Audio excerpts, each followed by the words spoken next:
नमस्ते, आपके साथ मैं हूं जयप्रकाश शर्मा। आप दिख रहे पहाड़ों में तबाही का रेड अलर्ट। आज हम पहाड़ों में तबाही के रेड अलर्ट की बात करने जा रहे हैं 8 बजे के इस शो के अंदर। जी हाँ, बात उत्तराखंड की होगी, बात देवभूमि में आई तबाही की होगी जिसने सब कुछ तबाह कर दिया।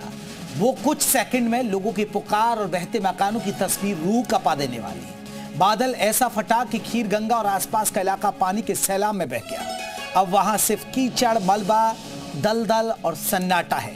दर्जनों घर ध्वस्त हो गए हैं, दर्जनों लोग लापता हैं और राहत टीमें अभी भी संघर्ष कर रही हैं। लेकिन उत्तराखंड में बार बार क्यों मच रही है तबाही? पहले ये रिपोर्ट देखिए और फिर आज इसी मुद्दे पर हम बात करेंगे तबाही के बारे में। उत्तरकाशी के धराली में बादल फटने से भारी तबाही हुई है। पहाड़ से जो सैलाब आया वो अपने रास्ते में आने वाली हर चीज को बहाकर ले गया। पहाड़ के निचले इलाके में मौजूद हर एक चीज सैलाब के सुनामी में बह गया। बादल फटने से पहाड़ से जो सैलाब आया उसने ऐसी तबाही मचाई कि उसे देखने वालों की भी रूह कांप गई। पानी इतनी तेज रफ्तार से आया कि एक ही झटके में वहां मौजूद मकान ताश के पत्तों की तरह सैलाब के साथ बहते चले गए। बादल फटने से खीर गंगा नदी में आई भीषण बाढ़ की वजह से वहां पूरा का पूरा इलाका पूरी तरह से तबाह हो गया। धराली क्षेत्र में बादल फटने की अभी सूचना आई है और बहुत तेज गति से मलबा आया है पानी के साथ। हमारा प्रयास है कि इस समय में सभी को जल्दी से जल्दी राहत के काम किए जाएं, बचाव के कार्य किए जाएं। उत्तरकाशी के धराली में जब सैलाब आया तो किसी को संभलने का मौका तक नहीं मिला। बादल फटने के बाद पहाड़ से आए सैलाब की रफ्तार इतनी तेज थी कि कुछ ही पलों में वो अपने साथ सब कुछ बहा ले गया। इस दौरान कुछ लोग अपनी जान बचाने के लिए भागते भी दिखे। वहाँ पर काफ़ी बड़ी संख्या में मलबा के साथ तेज पानी का बहाव आया। इससे ये धराली मार्केट के एरिया को इसने बुरी तरह से हिट किया और जो अभी ताज़ा जानकारी के मुताबिक प्रॉपर्टीज़ का काफ़ी डैमेज हुआ ही है। लेकिन वो बच पाते, उससे पहले ही सैलाब का पानी इतनी तेजी से आया कि पहले उसकी चपेट में आए मकान गिरे और फिर बाहर की सड़क पर भाग रहे लोग भी उसकी चपेट में आ गए। इसका पानी लोगों को अपने साथ बहा कर लेता चला गया।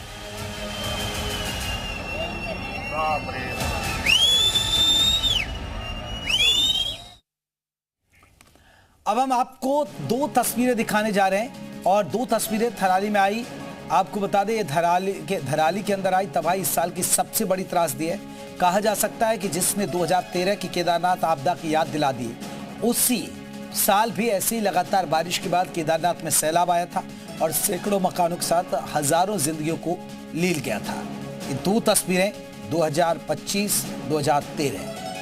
हालांकि उत्तराखंड में पहले इस तरह की बहुत सारी घटनाएं, बादल फटने की घटनाएं पहले भी बहुत सारी आ चुकी हैं, लेकिन जो बड़ी त्रासदी के तौर पर देखा जाता है 2013 केदारनाथ और 2025 अब उत्तरकाशी। इस बीच एक बड़ी खबर आपको बता दें, देहरादून आपदा कंट्रोल रूम में सीएम धामी पहुंचे। उत्तरकाशी हादसे को लेकर बैठक जारी है। प्रमुख सचिव आर.के. सुधांशु मौजूद, गृह सचिव और डीजीपी भी बैठक में मौजूद हैं। गढ़वाल कमिश्नर पीडब्ल्यूडी सचिव मौजूद हैं, राहत बचाव कार्य की जानकारी ले रहे हैं।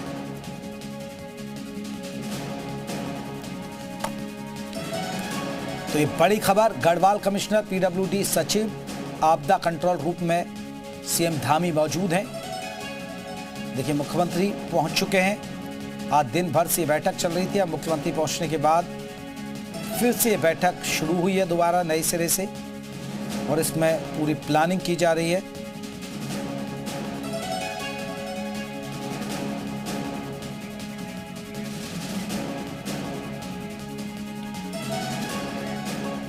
तो अपना दौरा रद्द करने के बाद, दौरा छोड़कर बीच में रामानुज हमारे सहयोगी और ज्यादा अपडेट के साथ जुड़ गए।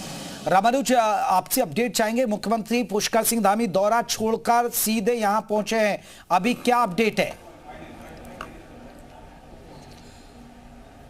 जयप्रकाश, बड़ा अपडेट यही है कि मुख्यमंत्री पुष्कर सिंह धामी आपदा कंट्रोल रूम में पहुंच करके पूरी घटना का अधिकारियों के साथ में समीक्षा कर रहे हैं और आगे किस तरह से रेस्क्यू ऑपरेशन को चलाया जाना है उसके बारे में जानकारी हासिल कर रहे हैं। क्योंकि अभी जो मुख्यमंत्री पुष्कर सिंह धामी को अधिकारियों ने जानकारी दी है उसके मुताबिक आपको बता दें कि सबसे पहली जो जानकारी दी गई है उसमें बताया गया कि 15 आवासीय घर हैं वो पूरी तरह से नुकसान उसको पहुंचा है, साथ में होटल को नुकसान पहुंचा है और इसी तरह के 7-8 दुकानें हैं उसको नुकसान पहुंचा और दर्जनों लोग लापता बताए गए। इस तरह की जानकारी मुख्यमंत्री को दी गई, उसको लेकर के समीक्षा हो रही है। बस थोड़ी ही देर के बाद में मुख्यमंत्री पुष्कर सिंह धामी का पहला बयान समीक्षा के बाद में आएगा, उसी का अब हम भी इंतजार कर रहे हैं कि आखिर में किस तरह का राज्य सरकार की तरफ से बयान आता है। और एक जानकारी सबसे महत्वपूर्ण है कि 3 बजे हरसिल के पास जो सेना का एक बेस कैंप था वहां भी बादल फटने की घटना हुई है जिसको भारी नुकसान पहुंचा है, जिसमें सेना का जो पोस्ट था उसको नुकसान पहुंचा है, सेना के हेलीकॉप्टर का जो हेलीपैड था वहां के एरिया को भारी नुकसान पहुंचा है और सेना के जो अधिकारी हैं वो भी आकलन कर रहे हैं कि किस तरह से उस एरिया में वहां पर फिलहाल बादल फटने की वजह से नुकसान हुआ है। इसी तरह से एक सुक्की टॉप है, उस टॉप के आसपास में सड़क क्षतिग्रस्त हुई है। तो 3 एरिया है, पहला सुक्की टॉप है, दूसरा हरसिल का है और तीसरा वो जो धराली का एरिया है जहां पर मेन बादल फटने की घटना हुई है उसको लेकर के समीक्षा की जा रही है। तो सरकार ये चाह रही कि किस तरह से जब कल सुबह होगी, जब उजाला होगा तो इस रेस्क्यू ऑपरेशन को 3 साइड से चलाने की कोशिश है। पहला कि ये कि एयरफोर्स की जो 2 टुकड़ी आ रही है उसके जरिए, जिसमें चिनूक हेलीकॉप्टर भी रहेगा, जिसमें MI-17 हेलीकॉप्टर से शामिल होंगे, साथ में NDRF SDRF की टीम के साथ में, और फिर तीसरा जो फोर्स को बूस्टअप करने की कोशिश होगी वो लोकल एडमिनिस्ट्रेशन की। तो यानी कि ये जो ऑपरेशन होगा इसकी कल सुबह से ही सबसे ज़्यादा फोकस किया जाएगा और मुख्यमंत्री बस थोड़े ही मिनटों के बाद ही समीक्षा करके बाहर निकलने वाले हैं। और जैसे आते हैं वैसे दर्शकों को ये भी बताया। चलिए रामानुज, मैं लौटूंगा। मैं एक बार पुष्कर चौधरी हमारे साथ जुड़े हैं। पुष्कर, अभी मौसम का क्या हाल है, क्योंकि बारिश लगातार पहाड़ों में हो रही है और जिसकी वजह से रेस्क्यू ऑपरेशन में तो दिक्कत आएगी अभी। जी बिल्कुल, अभी भी आप जो है लगातार बारिश जारी है क्योंकि दिन से पहाड़ों में लगातार बारिश का सिलसिला जारी है और इससे मैं जरूर दिक्कत आई क्योंकि अब तो अंधेरा भी हो गया है तो लगातार बारिश का भी मौसम बना हुआ है, तो रेस्क्यू में कहीं ना कहीं दिक्कत आएगी और खास करके धराली में जो घटना घटी है बादल फटने की, तो वहाँ पर ये दिक्कत जरूर आएगी। चलिए मैं लौटूंगा आप दोनों के तरफ, लेकिन हमारे साथ 3 खास मेहमान जुड़ गए, उनका परिचय करा दूं। प्रसून सिंह है, एरिया कन्वेनर हैं TERI के। प्रसून जी बहुत बहुत स्वागत है। हमारे साथ अवनीश कुमार है, पर्यावरणविद है, वो भी हमारे साथ जुड़ गए। अवनीश जी आपका बहुत बहुत स्वागत है। SN पांडे मौसम वैज्ञानिक है, वो भी हमारे साथ जुड़ गए। आप सभी का बहुत बहुत स्वागत है। सबसे पहले चर्चा की शुरुआत अवनीश कुमार जी आपसे मैं करूंगा। अवनीश जी, उत्तराखंड में आपदा, केदारनाथ की आपदा तो सबने देखी, लेकिन उसके बाद बहुत सारी छोटी छोटी आपदाएं आई, कोई बड़ी त्रासदी नहीं आई, लेकिन 2013 के बाद इसे एक बड़ी आपदा कहेंगे। ये क्या माना जाए, ये क्या पर्यावरण से छेड़छाड़ और उसका नतीजा है? लगातार विकास की अंधी दौड़, लगातार पर्यटकों का आना और उसके बाद चीजों का इस तरह से विस्तार होना, ये उसी का नतीजा है? देखिए, मेरी जो जानकारी है उसके आधार पर अगर मैं कहूं तो 1835 में इसी जगह पर एक इसी तरह की घटना हुई थी और अगर आप गजेटियर्स देखेंगे तो आपको पता चलेगा कि जो पूरा आज ये धराली का कस्बा है वो उसी मलबे पर बना हुआ है। 1835 बहुत पुरानी बात है, लेकिन 2018 और 2021 में इसी तरह की घटनाएं इसी कस्बे में हो चुकी हैं और अगर इनसे कोई सीख ली गई होती तो निश्चित तौर पर इस घटना से बचा जा सकता। लेकिन ये घटना हुई है, इसका मतलब ये है कि हमने इससे कुछ सीख नहीं ली है, हम इतिहास से कुछ सीख नहीं रहे हैं। और निश्चित तौर पर पूरे उत्तराखंड में लगातार बारिश हुई है, कम से कम 24 घंटे से अधिक समय हो गया है जब यहाँ लगातार बारिश हो रही है और यहाँ की जो पर्यावरणीय स्थिति है और जिस तरह की भौगोलिक स्थिति है उसमें इस तरह की घटनाएं बहुत निश्चित तौर पर हो सकती हैं और अगर आप ध्यान में दें तो आप इससे बच नहीं सकते। ठीक है, चलिए पांडे जी हमारे साथ जुड़े हैं। पांडे जी, आप तो देखिए मौसम वैज्ञानिक हैं, पहला मेरा सवाल आपसे ही है, बादल फटने की घटनाओं को हम कैसे लें कि ठीक है ये नेचुरल है, ये प्रकृति ऐसे ही आपदा आती है, या आप मानते हैं कि ये वजह बनती है पेड़ पौधों का कटान, सड़कें बनाना, सुरंग बनाना, ये एक बड़ी वजह है, या एक प्रकृति ऐसा होता है कि बादल तो फटेंगे ही फटेंगे चाहे आप कुछ भी कर लीजिए? नहीं, ऐसा नहीं। देखिए, सबसे बड़ी बात यह है कि जो पहाड़ी क्षेत्र होते हैं वहां पर नमी भरे बादल का ऊपर उठकर ठंडी हवा के संपर्क में आना और फिर अचानक भारी बारिश के रूप में गिरना, इसके कारण होता है। जो हमारी पहाड़ी की भूसंरचना होती है, वो पहाड़ी की जो ढलानें होती हैं वो हवा को ऊपर उठने के लिए मजबूर करती हैं।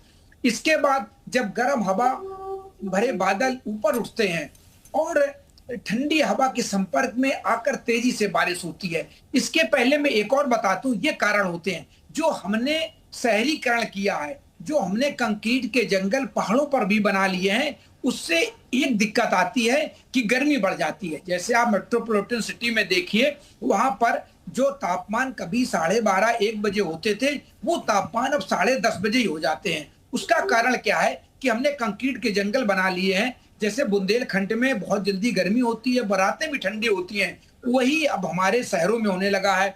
और पहाड़ों पर भी हमने कंक्रीट के जंगल बनाने शुरू कर दिए हैं, और देखिए ये स्थिति आ रही है और कई जगह स्थिति आ रही है। इसके बाद फिर हमने क्या किया है कि लगातार, जैसे इस समय मानसून की हवाएं जो होती हैं वो भरपूर नमी लाती रहती हैं, तो दक्षिण पश्चिम हवाएं जो बंगाली खाड़ी से आती हैं वो पूरे उत्तराखंड, हिमाचल और जम्मू कश्मीर और मैदानी भागों में नमी इकट्ठी होती रहती है। और ये जब नमी इकट्ठी होती रहती है तो इनमें करोड़ों गैलन पानी होता है, और जब जो पहाड़ी इलाके हमारे होते हैं वो उनको ऊपर उठने में मजबूत करते हैं। इसके साथ गर्म क्यों हो जाते हैं ये? क्योंकि कंक्रीट के जंगल हमने बना दिए हैं। तो ये जब गर्म होके ऊपर उठते हैं तो एक थोड़ी जगह में करोड़ों गैलन पानी बारिश में बनके गिर जाता है। ये कारण है उसका। ये कारण। चलिए मैं लौटूंगा और भी बिंदुओं पर आपसे बात करूंगा। इस बीच एक बड़ी खबर बता दें, उत्तराखंड में कई इलाकों के लिए रेड अलर्ट जारी किया गया। अगले 3 घंटों के लिए बारिश का रेड अलर्ट जारी किया गया। ये बड़ी खबर, उत्तराखंड में कई इलाकों के लिए रेड अलर्ट जारी। अगले 3 घंटों के लिए बारिश का रेड अलर्ट जारी हुआ है।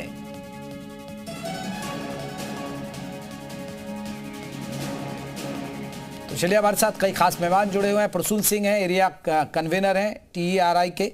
प्रसून जी, ये जो हम आज बात कर रहे हैं, प्रसून जी, मुद्दा यही है कि पहाड़ों में निरंतर विकास के काम हो रहे हैं, निरंतर पेड़ काटे जा रहे हैं, उसकी वजह से है। और आप अभी अमूमन हम देखते हैं कि आपने देखा होगा कि नदियों के अंदर तक लोग घुस गए हैं, नदियों के अंदर लोग बसावट हो गई है, नदियों पर अतिक्रमण कर रखा है। ये एक सबसे बड़ी वजह है कि बादल फटेंगे और तबाही होगी और नुकसान इंसान को उठाना पड़ेगा। जी बिल्कुल, जैसा हमारे मौसम वैज्ञानिक ने बताया कि किस वजह से क्लाउड बस्ट की घटनाएं बढ़ रही हैं।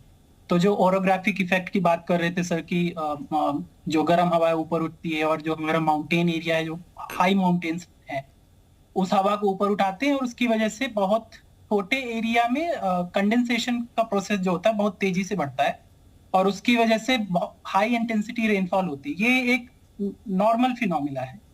तो अगर हम बात करें क्लाउड बस्ट, जिसको हम एक्सट्रीमली हाई रेनफॉल भी बोल सकते हैं, जिसमें बहुत कम समय में बहुत ज्यादा बारिश हो जाती है और इस वजह से उसको हम क्लाउड बस्ट की घटना बोलते हैं। उसमें ये होता है कि आपका जो वॉल्यूम है पानी का वो बहुत ज्यादा होता है और हमारे जैसा आपका ऑब्जर्वेशन है कि लोगों ने अतिक्रमण कर लिया है, लोग नदियों के किनारे बस गए हैं, तो ये आपदा को आमंत्रण देने वाली बात है। हमारे जो रिपेरियन जोन प्रोटेक्शन के जो रेगुलेशंस हैं उनको ठीक से फॉलो नहीं किया जाता। जो आइडेंटिफाइड एरियाज हैं जहाँ पे आपको चिन्हित किया गया है कि ये एरिया फ्लड प्रोन, जहाँ पे बाढ़ आने की संभावनाएं ज्यादा हैं, जहाँ पे बाढ़ कभी भी किसी भी मॉनसून सीजन में आ सकता है, उन जगहों पर हमें कंस्ट्रक्शन करने से बचना चाहिए। आपने जैसे बोला कि नदियों तक अतिक्रमण हो गया है, तो ये एक आपदा को आमंत्रण देने वाली बात है। हम खुद ही आपदा को आमंत्रण दे रहे हैं कि आओ आ बैल मुझे मार। तो इस तरह की जो अनप्लैन्ड डेवलपमेंट है, इसको सरकार नियम है, कानून है जिनका अनुपालन नहीं हो रहा है, जो कि बहुत जरूरी है। अगर ऐसे अवहेलनाएं और कानून का उल्लंघन होता रहा है और हम नदी के किनारे या नदी के एकदम बैंक पे अपना घर, अपना प्रॉपर्टी बनाते रहे, तो इस तरह के इवेंट होते रहेंगे और जनहानि और इकोनॉमिक लॉसेस जो हैं वो बढ़ते रहेंगे। तो जरूरत है कि जो रिपेरियन जोन प्रोटेक्शन के रेगुलेशंस हैं उनको फॉलो किया जाए। जो चिन्हित जगह हैं, जो HFL, जो हाई फ्लड लेवल आइडेंटिफाइड हैं हर रिवर सिस्टम को, उन पे कंस्ट्रक्शन ना किया जाए। अदरवाइज ऐसी घटनाएं होंगी, इनको रोका नहीं जा सकता। एक, जैसे सर ने बताया, क्लाइमेट चेंज एक एडिशनल फैक्टर है, जलवायु परिवर्तन, जिसका कॉन्सिक्वेंसेस हो रहे हैं, जिसका हम अब उसका इम्पैक्ट जो है वह हमें दिखने लगा है। जिस तरह की घटनाएं हैं, इनकी इंटेंसिटीज बढ़ने लगी हैं, फ्रीक्वेंसीज बढ़ने लगी हैं। मैं लौट रहा हूं। अवनीश कुमार जी, मैं देखिए, आप पर्यावरणविद हैं और आप बखूबी जानते होंगे। आपको लग रहा है हम और आप यहाँ चर्चा कर रहे हैं, हम बस यह सिर्फ चर्चा होगी लेकिन कोई पहल तो नहीं होगी? पर्यावरण को जो सामंजस्य स्थापित करना है, जो इस तरह की आपदा को हम झेल रहे, हमें नहीं लगता कोई कदम उठाए जाएंगे कि भाई नहीं, पर्यावरण के लिए कि पेड़ ना काटे जाएं, पेड़ कटेंगे, फिर सुरंगें बनेंगी, बहुत सारी परियोजनाएं शुरू होंगी, सड़कें चौड़ी होंगी, ये तो होगा। देखिए, ये दोनों तरफ से बचाव का मामला है और निश्चित तौर पर जो अभी बातें हो रही थी कि लोगों ने नदी में अपने घर बना लिए हैं, तो अब आप इसको अगर टेक्निकली देखें तो उनकी जमीनें हैं, वहां तक उन्होंने अपनी जमीन में घर बनाया है। लेकिन इस बात का ध्यान रखना भी जरूरी है कि वो एक ऐसा क्षेत्र है जहां पर आपकी ये समस्या हो सकती है और प्रशासन और ये स्टेट की जिम्मेदारी है कि वो लोगों की जान माल की रक्षा करे।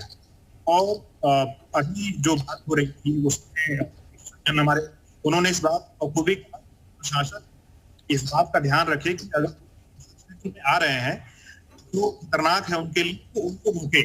और निश्चित तौर पर इसमें उनको भी सहायता करनी पड़ेगी या साथ देना पड़ेगा जो दरअसल पेड़ कट रहे हैं, निश्चित तौर पर उसका असर पर्यावरण पर पड़ रहा है।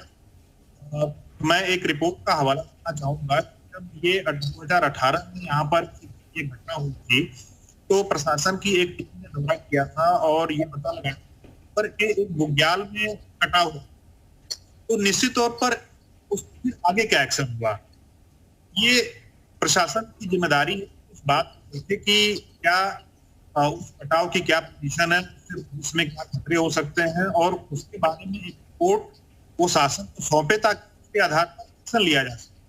बजाय इसके कि जब हमारे सामने कोई घटना हो जाती है तो हम हाई लेवल की मीटिंग करते हैं और उसमें बड़े बड़े लोग बैठे हैं और डिसीजन ले कि अब क्या करना चाहिए, क्योंकि अब तो ये घटना हो गई है, निश्चित तौर पर बहुत सारे जान माल का नुकसान हुआ है।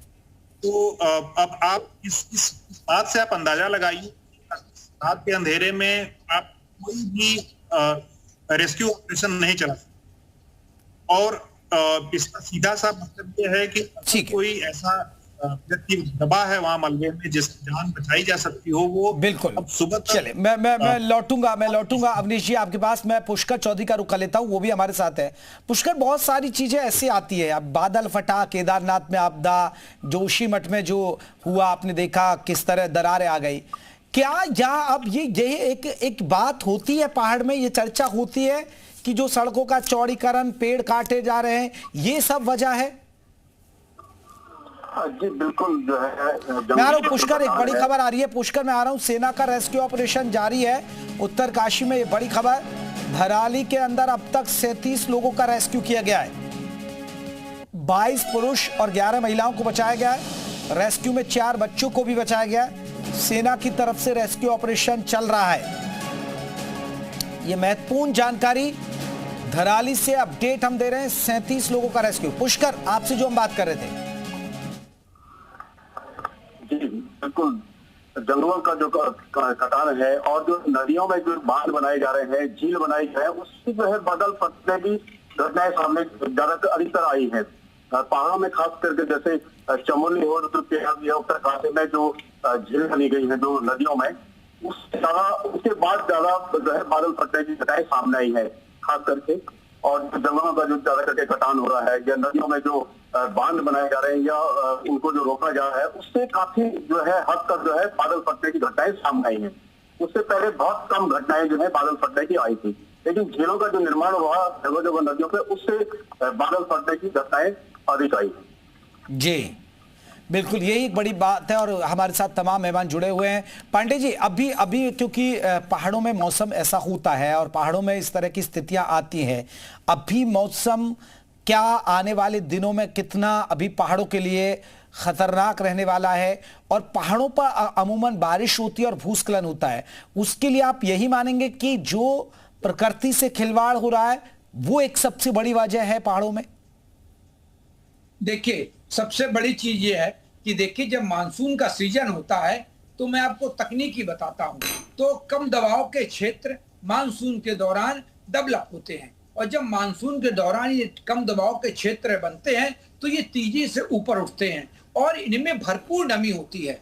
और देखिए, जो नमी कहीं से भी आती है तो बादल बनते हैं और बारिश होती है, लेकिन जो वहां का हमारी संरचना है, जो भू संरचना है पहाड़ों की, उनकी वजह से नीचे हजारों गैलन बादलों में पानी इकट्ठा हो जाता है, और जैसे ही वो ऊपर गर्म हवाएं आई ऊपर उठता है। अब उनका कई कारण है। एक तो वहां पे जो हमने कंक्रीट के जंगल बढ़ा लिए हैं, उससे तापमान बढ़ रहा है।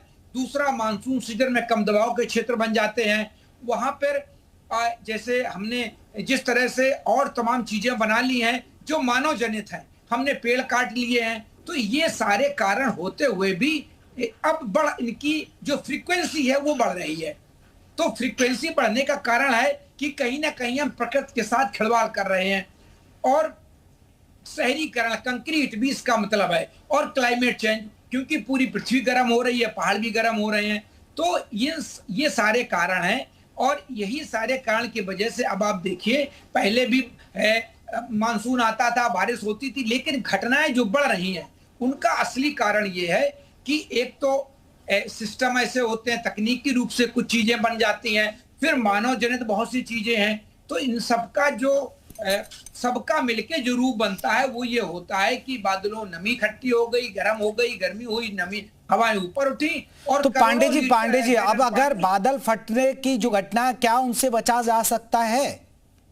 बिल्कुल, देखिए, ये प्राकृतिक घटनाएं, एक तो तमाम जगह हमने ये देखा है कि जो हमारा प्राकृतिक चाहे ड्रेनेज हो, जैसे बड़ों शहरों का हमने प्राकृतिक जो नेचुरल ड्रेनेज था उसको हमने बर्बाद किया है, उसको खत्म किया है। बिल्कुल, इसके साथ जो भी नेचुरल चीजें हैं, जो नदी का जो एक ड्रेनेज का सिस्टम या जो नदी की रास्ता होती है उसको हमने रोका है। वहां लोगों ने भवन बना दिए हैं, बिल्डिंग बना दिए, होटल बना दिए हैं। ये हर पहाड़ पे देखिए, और पहाड़ से लेके आप गंगा के मैदानी भागों में भी देखिए, गंगा किनारे अब देखिए आप प्रयागराज का क्या हालत है, बनारस की क्या हालत है।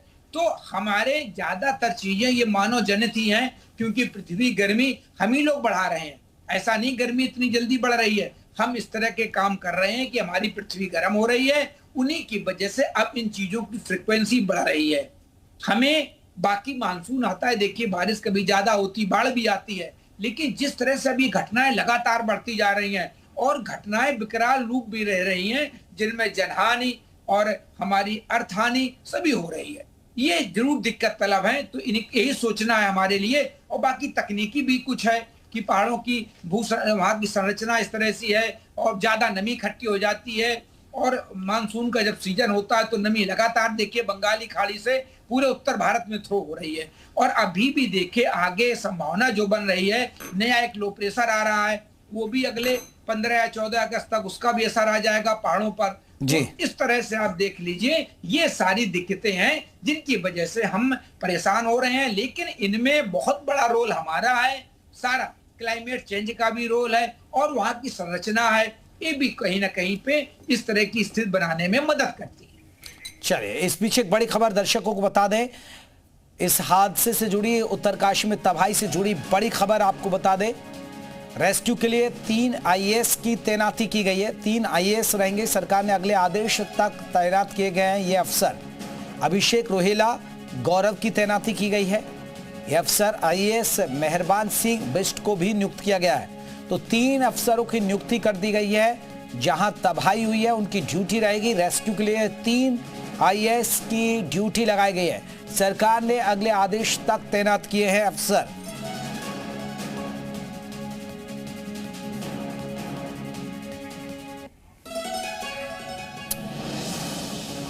तो लगातार ये बड़ी खबर, बड़ी जानकारी दर्शकों को हम दे रहे हैं।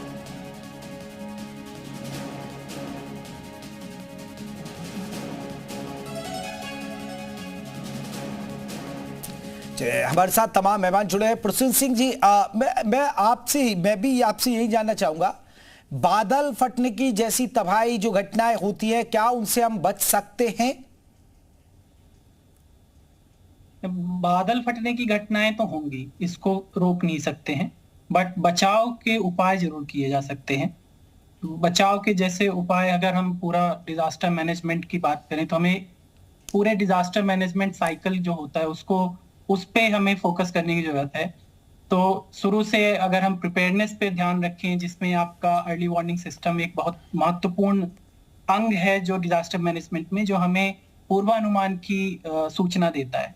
अभी मौसम विभाग के पास टेक्नोलॉजीज भी हैं, हमारे पास जो वेदर फोरकास्टिंग मॉडल है उनका जो स्किल सेट है वो भी अच्छा है, जो बहुत सटीक तरीके से मौसम का पूर्वानुमान लगाने में सक्षम है।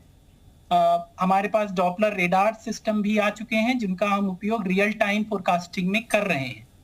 तो ये सारे उपाय जो हैं जो कि हमें पूर्वानुमान बताते हैं कि कब किस तरह का इवेंट या किस तरह की घटना हो सकती है।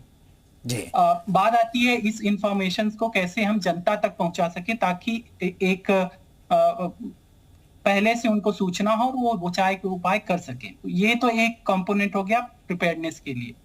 दूसरा, आप प्री डिजास्टर क्या कर सकते हैं, जैसे कि हमारे पिछले साल भी चमोली में एक डिजास्टर हुआ था जिसमें तपोवन जो पावर प्लांट था वहां पे बहुत बड़ी दुर्घटना हुई थी, बहुत ही दुखद दुर्घटना हुई थी। उसमें भी यही आया था कि वहां पे अर्ली वार्निंग सिस्टम का नहीं था और इस तरह की घटनाएं भविष्य में होंगी। इसलिए अर्ली वार्निंग सिस्टम जो हमारा एक पूर्वानुमान देता है उसको हमें बहुत ही इफेक्टिव तरीके से इम्प्लीमेंट करने की जरूरत है। इसको कम्युनिटीज के साथ करने की जरूरत है ताकि उन लोगों को समय पे सूचना। चलिए, ये एक सबसे बड़ी बात है, लेकिन पहाड़ों में बादल फट रहे हैं। आप सभी मेहमानों का बहुत बहुत शुक्रिया। और बादल फटने की वजह यही है कि हम प्रकृति से खिलवाड़ कर रहे हैं, प्रकृति से छेड़छाड़ कर रहे हैं। नतीजा ये हादसे हो रहे हैं और लोग जान गंवा रहे हैं। नमस्कार।